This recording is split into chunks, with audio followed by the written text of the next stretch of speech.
So, good afternoon, students.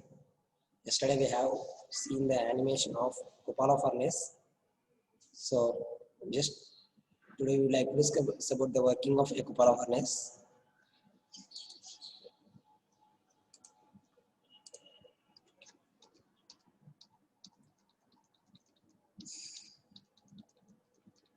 So, generally,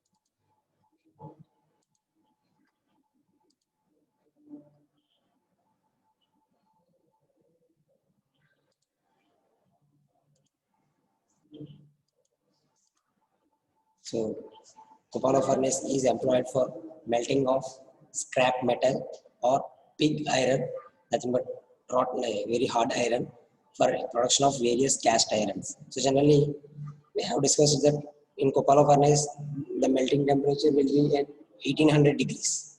So, we have seen that the, the animation video that they are completely melted material, that means nothing but which is to be casted. Okay, so Kupala furnace is employed for melting scrap metal in the sense, so generally waste material or else any other materials which is to be cast, so which is to be molded will be melted using Kupala furnace. So it is also used for production of nodular and malleable cast iron. So these are the toughest irons to deal. So generally these irons will be melted at heavy temperatures. That means, so generally we have seen 1800 degrees generally. So maybe 2400 degrees it requires. Malleable cast iron is nothing but very hardest iron. Okay, so it is a very hardest iron.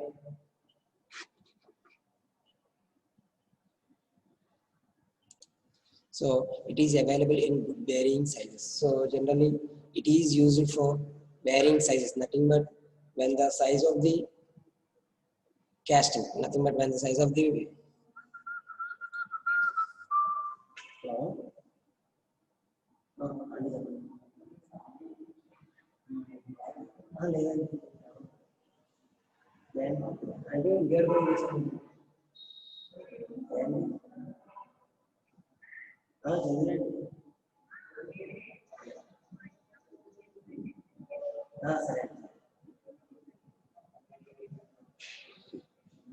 so it is also used for production of modular malleable casting iron, and it is very available in very good varying sizes. So generally it is varied for a small size in casting to a large small casting. So nothing but if we need a small particle of a material, so we can be obtained by melting with Kupala furnace. So generally, so the main consideration in selection of Kupalas are melting capacity, diameter of the shell without lining or with lining. So generally we have seen this is the lining. So general lining. So diameter of the furnace is nothing but it is the diameter of the furnace. So just point, look after my pointer. So here, from here to here, it is called the diameter of the Kupala furnace. So it will be up to 4 meters generally. So it will be 1.5 to 4 meters. We have, as we have discussed before. So generally, by based on this diameter, the Kupala will be selected. And the main and the other consideration is melting capacity. So if we need to melt gold or silver, so we need to require high temperatures than the iron. So then a Kupala furnace is not useful for such melting process. So for this, so we cannot use Kupala. So the main consideration of Kupala is melting capacity. So on diameter of the shell with lining or without lining. So with lining in the sense, so generally if there was lining, there will be no getting out of getting temperatures out. So yes, there will be a huge temperatures so it cannot be exchanged with atmosphere. So ఎప్పుడైతే మనకి lining అనేది place చేస్తామో, ఈ lining place చేయడం వల్ల ఏమవుతుందంటే కనుక there will be no leakages. So if there were no leakages, the total heat will be placed here. So by placing total heat, there will be some problems because the shell will be broken easily. So the reason for lining and without lining is this. And spark arrestor. So here is the spark arrestor. Okay. So by placing spark arrestor, so here the spark arrestor, so it is nothing but to take off the temperatures. Okay. So it is the Kupala furnace. So as we have seen yesterday, so it is the lining. So lining does not allow temperatures and furnace charging door. So nothing but where we have to place the nothing but material. So it is the material to be melted and red zone. So here we go, red zone. So we are by burning tires. So by burning tires, so we will get hot temperatures. With this, we will melt this material. Okay, so for air for blast, so air is nothing but for burning of coke or coal. So generally coke or coal is nothing but coal. So here we go, line diagram. So coal to coke, nothing but for heating. Iron ore, which is to be melted. Limestone for melting. So which is placed in blast furnace. So the waste after burning coke or coal,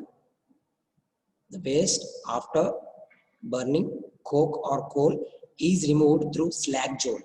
So if we see this slag, so generally where it is slag, it will be at the bottom generally. So it is the slag bottom. So once you go here, you go slag bottom. So which is the waste. So generally మనం ఓక పొయ్యిలు చూస్తూ ఉంటాం కదండి, hotels దగ్గర పొయ్యిలు చూస్తాం. So ఒక area నుంచి ఓక అనేది లోపలికి పోస్తూ ఉంటాము. సో ఆఫ్టర్ బర్నింగ్ ఆఫ్ మనం ఏదైతే బర్నింగ్ చేస్తున్నామో, ఓకను బర్న్ చేస్తాము. సో వీటి నథింగ్ బట్ ఒడ్ల కింద నుంచి పొట్టు వస్తుంది కదండి, పొట్టును బర్న్ చేసిన తర్వాత ఏం చేస్తాం, దాన్ని ఒక పక్క నుంచి లాగుతూ ఉంటాం, దాన్నే స్లాగ్ అంటారు. So nothing but after burning area. Okay, so ఇది స్లాగ్ అండి. ఓకేనా, nothing but bottom. So legs is nothing but ఏంటంటే కనుక it will B harder material. So aluminium అండి ఇది. సో ఈ షెల్ అంతా కూడా అల్యూమినియంతో తయారు చేస్తామని చెప్పి ఆల్రెడీ చెప్పుకున్నాం. సో అల్యూమినియంతోనే ఎందుకు చేస్తున్నాము అంటే కనుక, సో ఇంతకుముందు మీకు చెప్పాను ఏమనండి, ఐరన్ కనుక తీసుకుంటే కనుక దాని యొక్క మెల్టింగ్ పాయింట్ 1800 degrees దాటిన తర్వాత 1800 degrees అండి. సో అక్కడికి వెళ్ళిన తర్వాత డెఫినెట్గా అది లిక్విడ్ అయిపోతుంది. అదే అల్యూమినియం తీసుకుంటే కనుక సో 1800 degrees దగ్గర కూడా అది సాలిడ్ లాగే ఉంటుంది. So it does not mix with this iron. So ఇప్పుడు రెండు కరిగిపోయినాయి అనుకోండి, ఏమవుతుంది, మొత్తం ఎక్విప్మెంట్ అంతా కూడా బ్రేక్ అయిపోతుంది. సో అలా బ్రేక్ అవ్వకుండా ఉండాలి అంటే కనుక ఏదైతే మన షెల్, స్టీల్ షెల్ కానీ అల్యూమినియం కానీ ఇంకా ఏదైనా మెటీరియల్ కనుక మనం కనుక ప్రిపేర్ చేస్తే కనుక it does not has to B melted. So అది ఖచ్చితంగా మెల్ట్ అవ్వకుండా ఉండాలండి. సో అలా మెల్ట్ అవ్వకుండా ఉన్న మెటీరియల్ మాత్రమే మనం ఇక్కడ తీసుకోవాలి. ఎందుకంటే ఇప్పుడు రెండు మెటీరియల్స్ మెల్ట్ అయిపోయినాయి అనుకోండి ఈ ఏరియాలో. సో ఇప్పుడు ఏం జరుగుతుంది, మెటీరియల్ మెల్ట్ అయితే కనుక రెండు మెల్ట్ అయిపోయి, సో మనకి ఏ మెటీరియల్ యూటిలైజ్ చేయాలి అనేది తెలియదు, మిక్స్ అయిపోయి ఏం చేస్తుందో ఏం జరుగుతుందో ఏం అర్థం కాదు. ఓకేనా. సో ఇప్పుడు ఒకసారి బాగా వేడిగా ఉన్న పాలు తీసుకెళ్ళి ప్లాస్టిక్ గ్లాస్లో వేసాం అనుకోండి, ప్లాస్టిక్ గ్లాస్ దాని గుండా బయటకు వచ్చేస్తాయి. సో జనరల్గా ఒకసారి మీకు ఎగ్జాంపుల్ చూపిస్తాను అన్నా. సో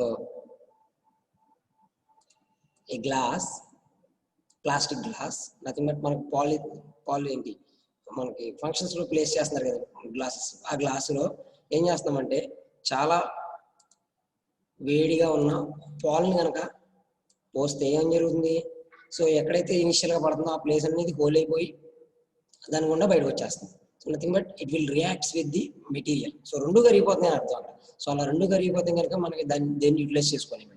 ఓకేనే. నెక్స్ట్, సో ఏదైతే స్లాగ్ ఉంటుందో ఆ స్లాగ్ నుంచి మనం స్లాగ్ రిమూవ్ చేస్తున్నామో, అలాగే బ్లాస్ట్ ఫర్నేస్ నుంచి ఐరన్ ఓర్, నథింగ్ బట్ మనం స్క్రాప్ అని చెప్పి అనుకుంటున్నామండి, మెల్టింగ్ స్క్రాప్ మెటీరియల్ అని చెప్పి అనుకుంటున్నాము. సో మెల్టింగ్ స్క్రాప్ అనే కాదండి, సో రా మెటీరియల్ అని కూడా అంటాం, దాన్ని ఐరన్ ఓర్ అంటున్నాము. సో బ్లాస్ట్ ఫర్నేస్ నుంచి ఐరన్ ఓర్ అనేది పక్కకి తీసుకుంటున్నాను. సో నథింగ్ బట్ కరగబెట్టింది. ఓకేనా. సో ఇప్పుడు ఏం చేస్తున్నామంటే కనుక ఏదైతే ఎలక్ట్రిక్ ఫర్నేస్ ఉంటుందో ఆ ఎలక్ట్రిక్ ఫర్నేస్ గురించి స్క్రాప్ అలాయ్స్ అనేవి బయటికి సపరేట్ చేస్తున్నాము. ఓకేనా. సో ఫైనల్గా మనకి ఏదైతే మెటీరియల్ కావాలో అది ఇక్కడే మనకి సపరేట్ అయిపోతుంది. ఓకేనా, ఐరన్ దగ్గర. So it will be the cupola furnace. So cupola furnace యొక్క డయాగ్రామ్ అండి. సో అందరూ కూడా ఈ డయాగ్రామ్ మీరు ఖచ్చితంగా బై హార్ట్ చేయాల్సిందేనండి. ఓకేనా. సో ఇక్కడ మెల్టింగ్ జోన్ అనేది కనిపిస్తుంది కదండి. So it is the iron which has been placed from here. So iron అనేది ప్లేస్ చేయడం వల్ల ఏం జరుగుతుంది అంటే కనుక మనకి ఇక్కడ దీన్ని మెల్ట్ చేస్తున్నాం. ఓకేనా. సో దీన్ని మెల్ట్ చేయడం వల్ల ఏం జరుగుతుందండి, దీన్ని మనం కరగబెట్టి ఒక చోట యూటిలైజ్ చేసుకుంటాం. ఓకేనండి. సో మనం కనుక చూస్తే కనుక shell moulding casting is nothing but shell moulding casting or shell moulding is a metal casting process in manufacturing industry in which the mold is thin hardened shell of sand and thermosetting resin binder baked up the. So మనకి ఇంకా 2 రకాల furnace ఉన్నాయండి. Sir 2 రకాల furnace కూడా ఒకసారి చెప్పేస్తున్నాను మీకు.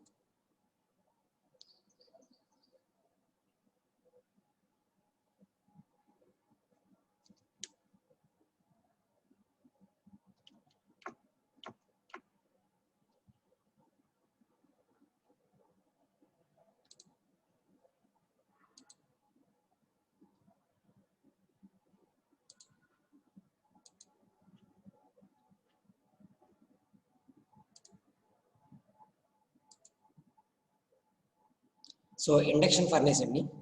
ఓకేనా. సో అందరికీ వీడియో కనిపిస్తుందండి ఎవ్రీవన్.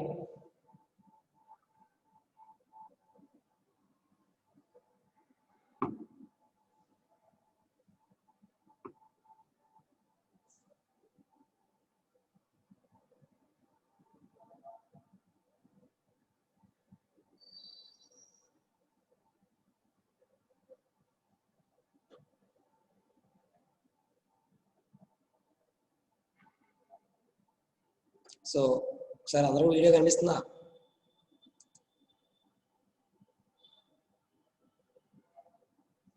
సో ఒకసారి అండి. సో ఇండక్షన్ ఫర్నేస్ అండి. సో దీంట్లో మనం చూసే ఏంటంటే కనుక ఇండక్షన్ ఫర్నేస్ అంటే ఏంటో చూస్తాము, దాని కన్స్ట్రక్షన్ చూస్తాము, వర్కింగ్ ప్రిన్సిపల్ చూస్తామండి. ఓకేనండి.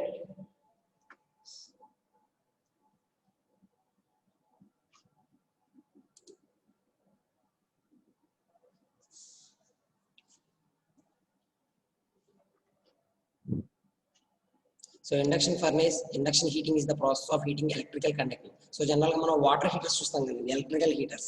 సో వాటిని ప్లేస్ చేసుకుని ఉంటుందండి ఇది. ఓకే, ఆ టైప్ ఆఫ్ ఫినామినా మీద వర్క్ చేస్తుంది. సో డైరెక్ట్ కరెంట్ అండి. సో డైరెక్ట్ కరెంట్ ఏదైతే ఉంటుందో కరెంట్ ప్లేస్ చేసుకొని హీటింగ్ అనేది చేస్తాం.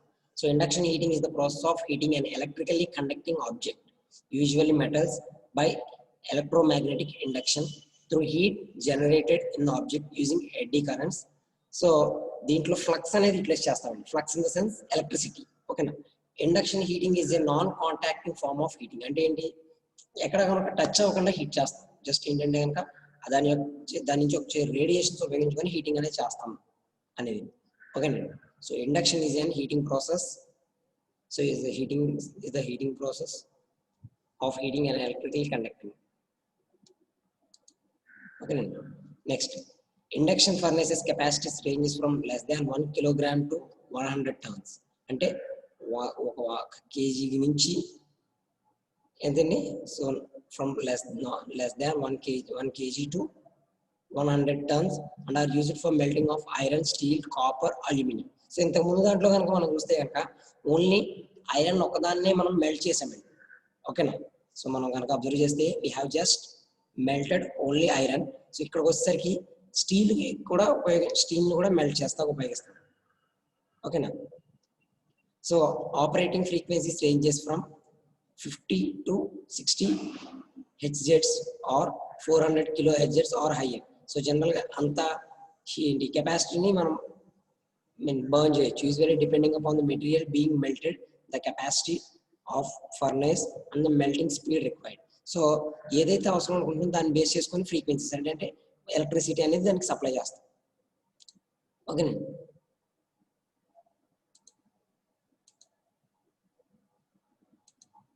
So principle of induction is mainly based on 2 important well known phenomena, nothing but ఏదైతే మనకి ఎలక్ట్రోమాగ్నెటిక్ ఇండక్షన్ ఉందో అదేనండి. ఒకసారి the energy transfer to the object to be heated occurs by means of electromagnetic induction. So మనకి already electricity మీద కొంచెం idea ఉంటే కనుక ఏం చేస్తామంటే కనుక జస్ట్ ఒక 2 వైర్లని ఫ్లగ్లో పెట్టిన వైర్లని మనకి దగ్గరలో ప్లేస్ చేసినా దాని యొక్క హీట్ మన వైబ్ ఏంటి సెన్సేషన్ అనేది మనం ఫీల్ అవ్వగలం. సో ఇంకా చెప్పాలి అంటే కనుక మనకి చిన్న ఎగ్జాంపుల్ ఏంటంటే కనుక మనకు ప్లాస్టిక్ చైర్స్ ఉంటాయి కదండి, ఓకేనా. సో ప్లాస్టిక్ చైర్స్ దగ్గర మన హ్యాండ్ని ఇలా ప్లేస్ చేస్తే మన హెయిర్ అనేది ప్లాస్టిక్ చైర్ వైపు అట్రాక్ట్ అవుతూ ఉంటుంది, ఓకేనా. నథింగ్ బట్ అబ్జర్వ్ చేసుకోవడానికి ట్రై చేస్తూ ఉంటుంది. సో నథింగ్ బట్ ఏంటంటే కనుక ఎలక్ట్రోమాగ్నెటిక్ ఇండక్షన్, ఓకేనా. సో అలాగే the energy transfer from one the object to be heated occurs by means of electromagnetic induction. So ఆ టైప్ ఆఫ్ రేడియేషన్స్ వల్ల మనం మెటీరియల్ అనేది హీట్ చేస్తామని చెప్తున్నాడు. So electrically conductive material placed in and variable magnetic field is the site of induced electric currents called eddy currents, which will evenly lead to the heating. So ఏంటంటే కనుక ఈ విధంగా heating అనేది జరుగుతుందని చెప్తున్నాడు, ఓకేనా. సో జౌల్ హీటింగ్ అండి. So joule heating is also known as ohmic heating and resistive heating is the process in which passes of electricity through the conductor releases heat. So conductor గుండా electricity పంపించడం వల్ల ఏం జరుగుతుందంటే కనుక heat అనేది release చేస్తుంది. So దాన్ని ఉపయోగించుకొని మనం హీటింగ్ చేస్తున్నామని చెప్తున్నాడు, ఓకేనండి. సో అడ్వాంటేజెస్ ఏంటి అంటే కనుక less pollutant, very efficient, controllable, and ఏదైతే మనకి లాస్ట్ దాంట్లో చూసామో మనకి అక్కడ స్లాగ్ అనేది ఫామ్ అయిందండి. అంటే ఏంటి, by burning of coke or coal. So ఏదైతే బర్న్ చేస్తామో దానివల్ల స్లాగ్ అనేది ఫామ్ అయింది. సో ఇక్కడ ఆ విధమైన ఎఫెక్ట్స్ ఏమి ఉండవు, ఎందుకంటే కనుక త్రూ సమ్ కాయిల్స్ ద్వారా మనం హీటింగ్ అనేది చేస్తాం, ఓకేనా. సో అలా చేయటం వల్ల ఏం జరుగుతుందంటే ఏమన్నా. So principle, so general principle ఏంటండి ఇది మీరు అబ్జర్వ్ చేస్తే కనుక, ఓకేనా. Body of the furnace. So nothing but అక్కడ మనం షెల్ అని చెప్పుకున్నాం కదండి. సో అందులోకి షెల్ ఐడియా ఉంది కదా, ఆ షెల్ అనేది అయితే చెప్పుకున్నాం ఆ షెల్ ఏనండి, ఓకేనా.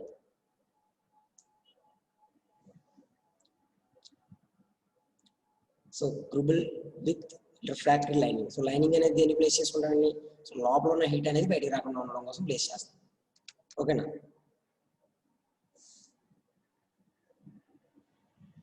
So primary windings.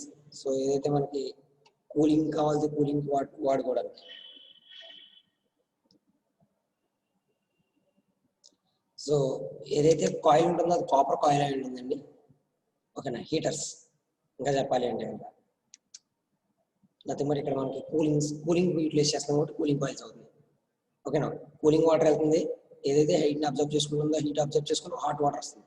సో ఒకసారి మీరు మీ స్క్రీన్లో రైట్ సైడ్ కనుక అబ్జర్వ్ చేస్తే హాట్ వాటర్ కోల్డ్ వాటర్ అనేది లోపలికి వెళ్తుంది, ఓకేనా. బయటకు వచ్చేది ఏంటండి, హాట్ వాటర్, ఓకేనా. సో ఆ వేడి ఎక్కడి నుంచి వస్తుందంటే కనుక దీని యొక్క బాడీ నుంచి అబ్జర్వ్ చేసుకుంటున్న హీట్ అండి, ఓకేనా. దాని యొక్క బాడీ నుంచి అబ్జర్వ్ చేసుకుంటున్న హీట్ అది. సో కూలింగ్ వాటర్ వెళ్తుంది, మనకు బయటకు వచ్చేది ఏదైతే ఉంటుందో అది హాట్ వాటర్. సో అది ఎక్కడి నుంచి వస్తుంది సార్ హీట్ అంటే కనుక, సో మన సెంటర్లో మనం ప్లేస్ చేసుకున్నదేనండి, ఓకేనా. సో క్రూబుల్ ఇన్ ద సెన్స్ ఇది,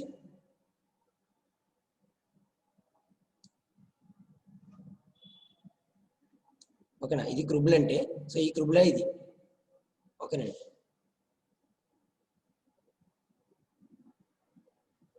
సో కోల్డ్ వాటర్ వెళ్తుంది లోపలికి, సో సర్క్యులేట్ అవుతుంది, సర్క్యులేట్ అయ్యి హాట్ వాటర్ బయటకు వస్తుంది. సో అబ్జర్వ్ చేస్తున్నారు కదా. సో వర్క్ పీసెస్ ఏదైతే బర్న్ చేయాలి అనుకుంటున్నామో అవి, ఓకేనా. మెల్ట్ చేయాలి అని ఏదైతే ఐరన్ ఓర్ కానీ స్టీల్ కానీ ఏదైతే అనుకుంటుంది. సో ఇప్పుడు high frequency AC source nothing but electricity అనేది ప్లేస్ చేస్తున్నాము. ఎలక్ట్రిసిటీ ప్లేస్ చేయడం వల్ల ఏం జరుగుతుందంటే కనుక, సో ఈ ఏరియాలో, ఓకేనా, సో ఈ ఏరియాలో ఫ్లక్స్ అనేది డెవలప్ అవుతుంది. సో ఫ్లక్స్ డెవలప్ అవడం వల్ల త్రూ ఎలక్ట్రిసిటీ అనేది ఫ్లో అవడం వల్ల ఏం జరుగుతుందంటే కనుక మెటీరియల్ అనేది మెల్ట్ అవుతుంది. సో ఇంకా చెప్పాలంటే కనుక ఒక మనిషి నేల మీద నుంచి ఎలక్ట్రిసిటీ పట్టుకుంటే కనుక ఏమవుతుంది, మన బాడీ అంతా బ్లాక్గా అయిపోయి కొంత టైం పౌడర్ కింద అయిపోతుంది. అంటే మన బాడీ అంతా కూడా ఏమవుతుందండి, మెల్ట్ అయిపోతుంది, ఓకేనా. సో హై టెంపరేచర్ వచ్చేసరికి మనం మెల్ట్ అయిపోతుంది, ఎలా మెల్ట్ అయిపోతున్నామో అలాగే అది. సో మనకి రైల్ ఇంజిన్స్ ఉంటాయి కదా, అక్కడ 2200 volts అనేది టెంపరేచర్ కనిపిస్తుంది. సో ఎప్పుడైనా వైర్ని కనుక కాకి కనుక పట్టుకునే అవుతుంది, కాకి పొడవు అయిపోతుంది. సో అలాగే ఇక్కడ మెటీరియల్ ఏదైతే ఉందో హై టెంపరేచర్ పంపించడం వల్ల ఇది ఇక్కడ మెల్ట్ అయిపోతుంది, ఓకేనా. సో దాని యొక్క గుణాన్ని అది చూపిస్తుంది. సో ఫ్లక్స్ అండి ఇది, ఎలక్ట్రిక్ ఫ్లక్స్. సో ఏమవుతుంది, మొత్తం మెటీరియల్ అంతా కూడా టెంపరేచర్స్ అనేవి రేజ్ అయ్యి ఆటోమేటిక్గా, సో ఇప్పుడైతే ఎలక్ట్రిసిటీ అనేది ప్రొడ్యూస్ అయ్యి దాని గుండా పంపిస్తున్నాము. So by flow of electrons, so మనకి ఏమేం జరుగుతుంది, లోపల ఉన్న మాలిక్యూల్స్ అన్నీ కూడా లూజ్ అయిపోయి నథింగ్ బట్ ఒక మోల్టెన్ మెటల్ అనేది ఫామ్ అయింది. ఓకేనా. సో ఏదైతే మనం సాలిడ్ పీసెస్ చేసామో అవి లిక్విడ్ మోల్టెన్ కింద ఫామ్ అయింది.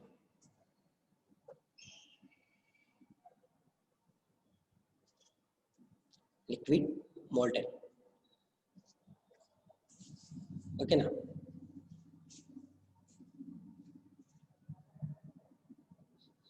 సో ఇనిషియల్ గా సాలిడ్ పీసెస్ మళ్ళీ ఒకసారి మీకు వెనక్కి చూపిస్తున్నాను. ఈ సాలిడ్ పీసెస్ అనేవి ఈ లిక్విడ్ పీసెస్ కింద చేంజ్ అయ్యాయి. ఓకేనా. సో ఫస్ట్ స్క్రాప్ అని చెప్పుకున్నాం కదండి, ఇదేనండి స్క్రాప్. ఏదైతే మనం సాలిడ్ పీసెస్ అని చెప్పి అనుకుంటున్నామో సో ఆ సాలిడ్ పీసెస్ అండి ఇవి. నెక్స్ట్ ఇండక్షన్ యొక్క డయాగ్రామ్ చూస్తున్నాం మీరు ఇప్పుడు తర్వాత. నెక్స్ట్ సో ఫస్ట్ ఏదైతే కనిపిస్తుందో మీకు అది ఏంటండి, సాలిడ్. సో ఇండక్షన్ యొక్క ఏదైతే మనం ఫర్నేస్ అనుకుంటున్నాం ఫర్నేస్ ఇదేనండి, ఇండక్షన్ ఫర్నేస్. ఓకేనా. నెక్స్ట్ ఏదైతే మౌల్డ్ హీటింగ్ చేస్తామో మౌల్డ్ హీటర్ అండి. ఓకేనా. కరగబెట్టిందని బయటికి వస్తుంది చూస్తే, అబ్జర్వ్ చేస్తే కదా మీరు. సో దాన్ని అక్కడ ప్లేస్ చేస్తున్నాను. సో నాకు ఆ టైప్ ఆఫ్ రాడ్స్ కావాలనుకుంటున్నాను. ఓకేనా. సో అక్కడ మనం ప్లేస్ చేయాలనుకుంటున్నాము. సో అక్కడ ప్లేస్ చేస్తున్నానండి కరగబెట్టిందాన్ని త్రూ క్రూబుల్, అంటే nothing but furnace. So mould prepare చేసామండి, ఇదంతా మౌల్డ్ అండి. సో ఇది మీరు అబ్జర్వ్ చేస్తే ఇదంతా మౌల్డ్. ఓకేనా. సో దాంట్లో మనం ఫ్లో చేస్తాం, ఆ మౌల్డ్ మనం వేస్తున్నామండి. సో ఇక్కడ మీకు హోల్స్ కనిపిస్తున్నాయి కదండి. So nothing but gating system. So final గా మనకు అలా వస్తుందండి. ఓకేనా. ఫైనల్ గా మనం మెటీరియల్ ప్లేస్ చేసిన తర్వాత యాక్చువల్ గా ఈ ఫర్నేస్ కనుక ఉపయోగిస్తే కనుక మనకి డెఫినెట్ గా 24 hours టైమింగ్ అనేది కూలింగ్ తీసుకుంటుందండి. 24 hours. ఓకేనా. సో ఇంతకుముందు దాంట్లో అంత టైం తీసుకోలేదండి. సో ఇక్కడ మాత్రం మనకి 24 hours అనేది తీసుకుంటుంది. ఓకేనండి. So it is the induction furnace. Next electrical arc furnace చూపిస్తున్నానండి. Next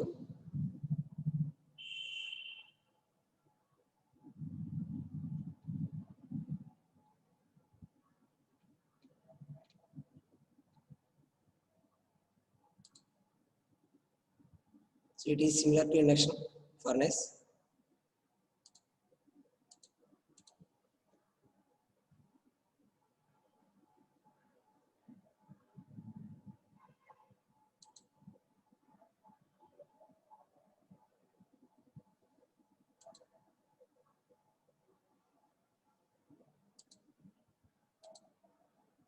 So electric arc furnace is produced during the manufacturing of steel by electric arc furnace process. So slag అనేది process అంటే furnace. In this process, steel scrap will be additions of fluxes are heated to a liquid state by means of electric current. So ఇది కూడా current ఉపయోగించుకొని heat చేస్తామని చెప్తున్నాడు. So crucible furnace nothing but furnace shell అండి. So ఒక్కొక్క దాంట్లో ఒక్కొక్క type of shells చూస్తున్నాం మనం. ఓకేనా. The furnace is charged with steel scrap. So ఏం చేస్తున్నాం, స్టీల్ స్క్రాప్ అనేది ప్లేస్ చేస్తున్నామండి. సో పైన టాప్ క్లోజ్ చేస్తున్నాం ఇప్పుడు అది furnace close, nothing but close. ఓకేనా. Graphite rods lower into the strips. So nothing but మనకి డైరెక్ట్ వాటర్ హీటింగ్ అనేది ఐడియా ఉంది కదండి మీకు, డైరెక్ట్ వాటర్ హీట్. సో మనకి 2 types ఆఫ్ వాటర్ హీటింగ్స్ ఉన్నాయండి. ఓకేనా. జనరల్లీ 3 types ఉన్నాయి. ఫస్ట్ ఏంటి అంటే కనుక by melting of solid or fuels, అంటే మనకి ఇంటి దగ్గర వేడి నీళ్ళు కాచుకుంటాం కదండి. సో అదొక పద్ధతి అండి. 2 geyser. So geyser in the sense ఏదంటే వాటర్ ఆయిల్స్ ఉండి నీటిలో ముంచుతాం కదండి, డిప్ చేస్తాం.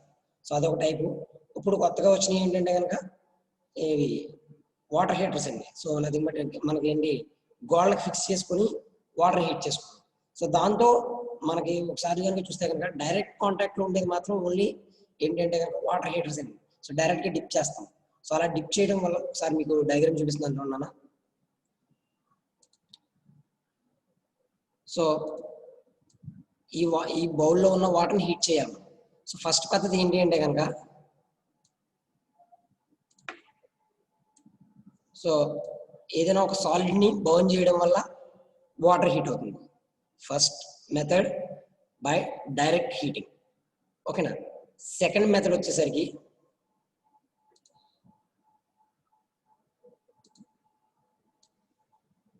కాయిల్, ఓకేనా. సో ఈ కాయిల్ని ఏం చేస్తాము, త్రూ ఎలక్ట్రిసిటీ ఒక మనకి ఏదైతే పవర్ ఉంటుందో ఆ పవర్ ప్లేస్ చేస్తాం. సో ఈ వాటర్ అంతా హీట్ అవుతుంది. సో ఈ మెథడ్ ఇదేనండి, ఇది electric arc furnace. So third method వచ్చేసరికి ఏంటి అంటే కనుక, సో ఒక షెల్ అనేది క్రియేట్ చేస్తాము. సో ఇంతకుముందు చూసింది ఇది, ఓకేనండి. సో దీని గుండా ఇక్కడ ఎలక్ట్రిసిటీ ఉంటుంది, దీని గుండా ఇలాగా. సో దీంట్లో వాటర్ ప్లేస్ చేస్తాం. సో ఇది ఇప్పుడు మనకి అడ్వాన్స్డ్ మెథడ్ అండి. సో మన ఇంట్లో కనుక మనం బాత్రూమ్స్లో వాటిలో చూస్తే కనుక జనరల్గా ఈ type of just switch on చేస్తే కనుక డైరెక్ట్గా వాటర్ హీట్ అయిపోతుంది, మనం యూటిలైజ్ చేసుకుంటాం. అదే పాత పద్ధతి అయితే కనుక ఇంటి దగ్గర పొయ్యిలు నథింగ్ బట్ స్టవ్స్ కానీ ఇంకేమైనా యూటిలైజ్ చేసి హీట్ చేసుకుంటాం. తర్వాత కొంచెం అడ్వాన్స్ టెక్నాలజీ ఏంటంటే కనుక, so geysers nothing but water heaters వాటర్లో డిప్ చేసి హీట్ అయిన తర్వాత రిమూవ్ చేసింది, ఓకేనా. So these are the 3 methods general heating. So ఆ 3 మెథడ్స్ని మనం దాంతో కంపేర్ చేసుకుంటే కనుక ఇవ్వండి, ఓకేనా. సో ఇప్పుడు ఇవి గ్రాఫైట్ రాడ్స్. ఈ గ్రాఫైట్ రాడ్స్ అనేవి స్టీల్లో ఇన్సర్ట్ చేస్తాడు.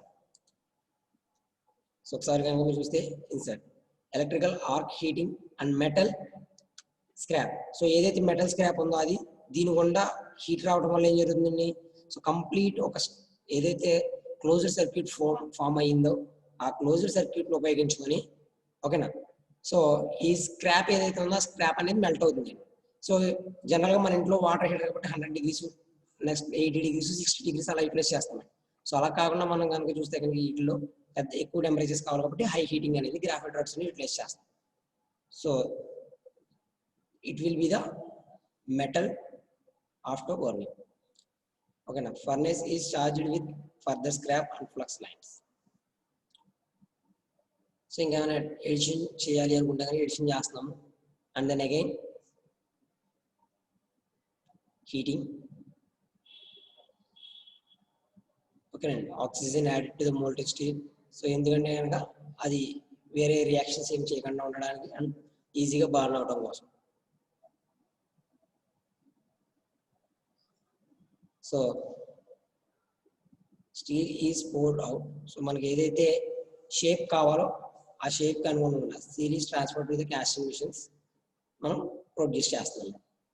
So by this method we can easily form the molten method. The molten electric arc furnace steel slag is tapped off and allowed to cool. So first ఏదైతే మనకి right side left side కి drop చేసాడు ఒకసారి కనుక observe చేస్తే కనుక చూడండి, ఈ బ్రౌన్ కలర్ లో ఉన్నదంతా స్లాగ్ అండి, ఓకేనా. నథింగ్ బట్ మొత్తం అంతా కూడా ప్యూర్ స్టీల్ అనేది ఉండదు. సో ఆ ప్యూర్ స్టీల్ అనేది మొత్తం ఉండదు కాబట్టి ఏం చేస్తున్నాం మనం, సో సమ్ పార్ట్ అనేది ఏం చేసామంటే కనుక త్రూ స్లాగ్ అనేది రిమూవ్ చేస్తాం. సో మీరు అబ్జర్వ్ చేస్తే సో స్లాగ్ ద్వారా రిమూవ్ చేసాడు, ఓకేనా. సో అండ్ మిగిలిన పార్ట్ ఆఫ్ స్టీల్ అనేది మనకి కాస్టింగ్ లో పంపించాం.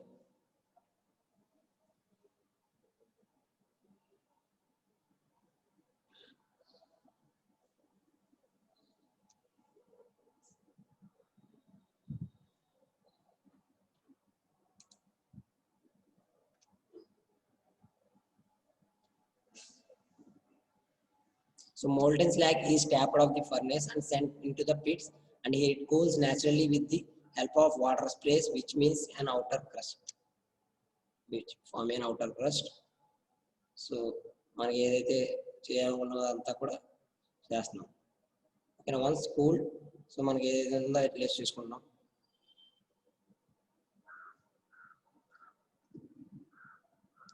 ఓకేనండి.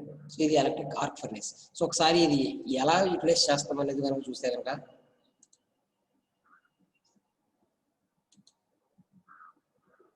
సో జస్ట్ ఒకసారి ఇండస్ట్రీస్ లో చూద్దామండి ఇండస్ట్రీ ఎలా ఉంటుందో అనేది. So it is an electric arc furnace. So rods అండి, గ్రాఫైట్ రాడ్స్ చూసాం కదండి ఇంతకుముందు, ఆ graphite rods. So graphite rods ఉపయోగించుకొని హీటింగ్ చేస్తున్నాడు.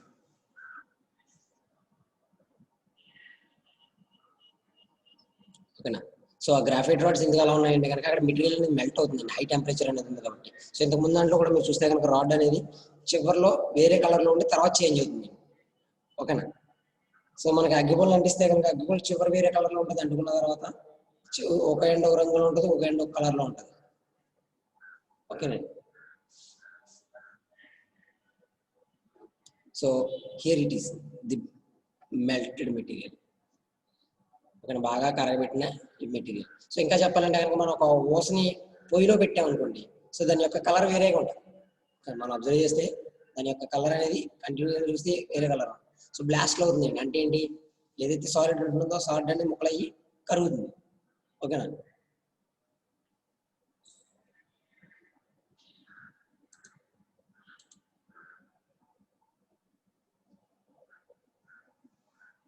సో అది ఎందుకు జరుగుతుందంటే కనుక మనం ఎయిర్ పంపించడం వల్ల బర్నర్స్ లో బ్లాస్ట్స్ అనేవి జరుగుతుంటాయి. అదేంటే కంప్లీట్ కంబషన్ అనేది జరగడం వల్ల, సో మెల్టింగ్ అనేది జరగడానికి ఎయిర్ అనేది ఉపయోగపడుతుంది. సో కొంచెం దగ్గరికి వెళ్ళడం అనేది రిస్క్ అండి ఇది ప్రొడక్షన్లో.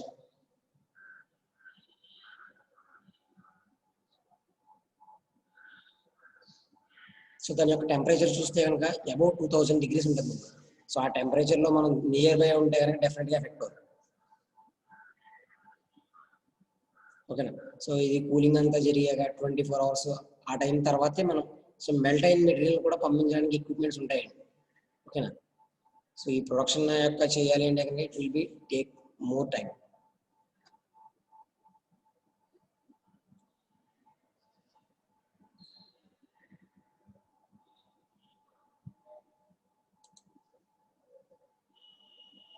Okay, so go for next one.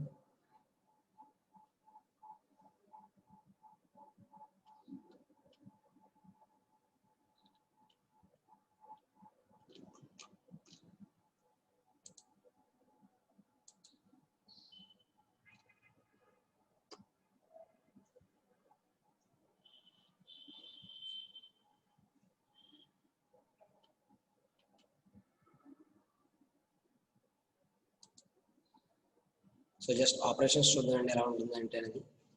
ఓకేనా. ఫిల్డ్ విత్ స్క్రాప్ బకెట్ అండి ఇది. సో మనం ఏదైతే ఫర్నెస్ బకెట్ చూసామో బకెట్ ఇది.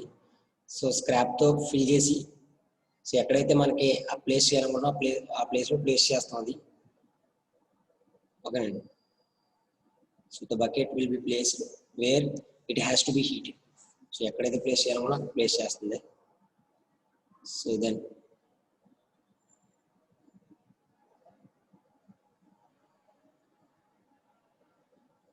సో బకెట్ అనేది అందరూ చూస్తున్నారు కదండి. సో అదంతా కూడా చూస్తే కనుక స్టీల్ స్క్రాప్ అండి ఇదంతా కూడా. సో ఇది అందరూ 100% స్టీల్ అనేది ఉండదు. సో ఈ 100% స్టీల్ ఉండదు కాబట్టి పైన మనకి స్క్రాప్ అనేది ఫామ్ అవుతుంది. ఓకేనా. So at the top or bottom.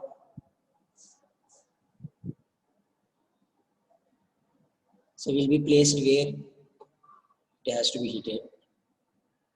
So scrap is dumped into the furnace. Furnace లో ప్లేస్ చేసాడండి.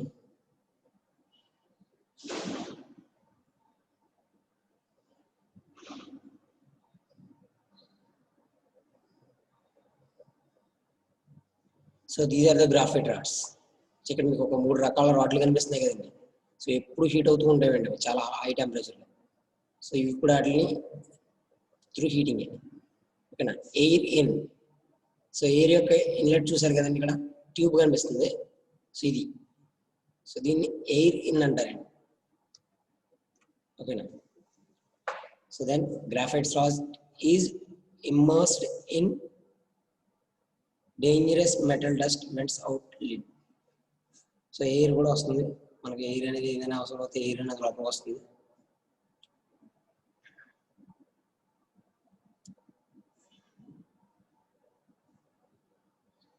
సో వాటర్ ఏదైతే మనకి వేస్ట్ ని కూల్ చేయడానికి వాటర్ అనేది ఇట్లా duct is made of small water cool tubes. So water అనేది ఫ్లో అవుతుందండి. Dangerous metal dust travels into the drop out box.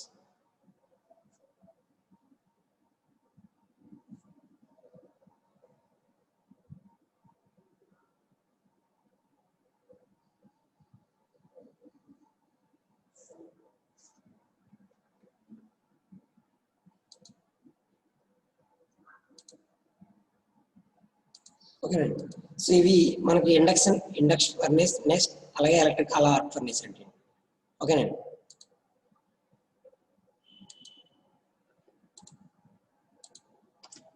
So ఒకసారి కనుక మనం చూస్తే కనుక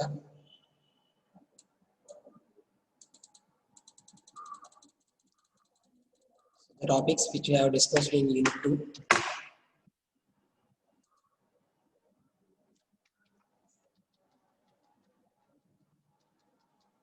So first function and design, casting design considerations, method of melting and types of furnaces లో cupola electric, next induction furnace resistance and induction furnace చూసామండి.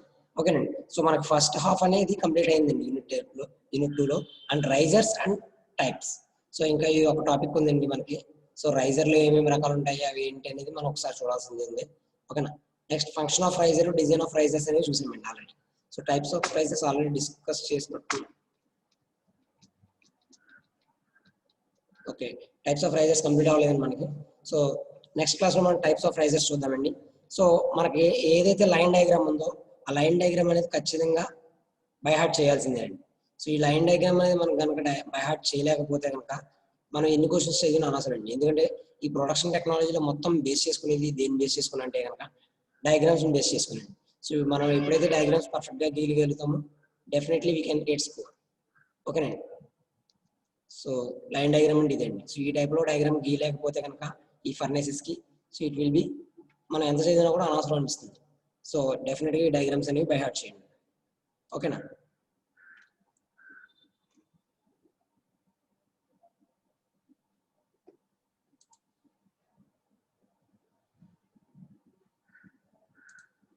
Okay, thank you.